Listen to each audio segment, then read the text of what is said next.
Summer is here, and I'm looking at polling from the Cook Political Report. Obviously not a very conservative outlet, in fact, quite liberal.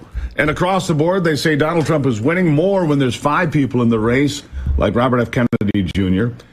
Joe Biden's approval numbers are in the high 30s. It's terrible. Emerson had him at 37% last week. The Economist at 39%. Reuters at 36%.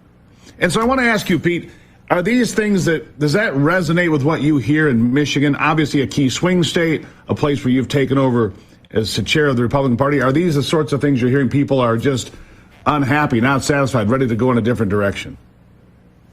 It really depends, Steve. If you're talking, it depends on who you're talking to. If you're talking to Democrat operatives, obviously they're trying to change the topic. Gretchen Whitmer spending all of her time and her advertising dollars talking about abortion, as is the rest of the Democrat Party. But that issue doesn't play in Michigan. If you're talking to average, everyday voters, they're talking about it's the economy, stupid, going back to 1992. It's the same thread. They're getting hammered when they go to the gas pumps. They're getting hammered when they're buying groceries.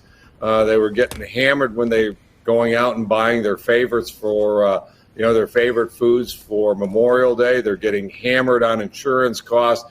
They've had enough. Yeah, they get hit at every turn, Pete. You're exactly. And something the Democrats have not spoken about. They've kind of lost this talking point, intentionally so. This divide between rich and poor in America, the rich getting richer and so on and so forth.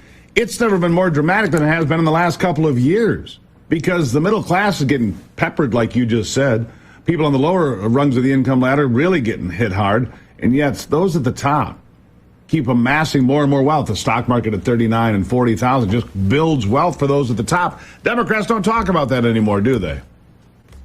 They don't want to talk about that at all. The average person on the street, and you're exactly right. Those of us that have built up retirement accounts over the last number of years, we're doing fine.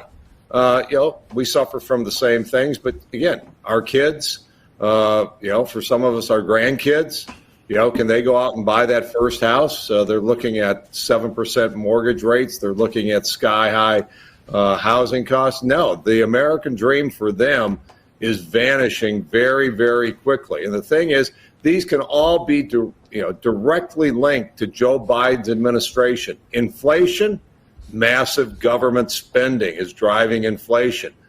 Energy costs, remember what he did on day one? I'm going to get rid of the Keystone Pipeline. He did send a shockwave throughout the entire economy that said, this is a president that's going to declare war on fossil fuels for the next 4 years.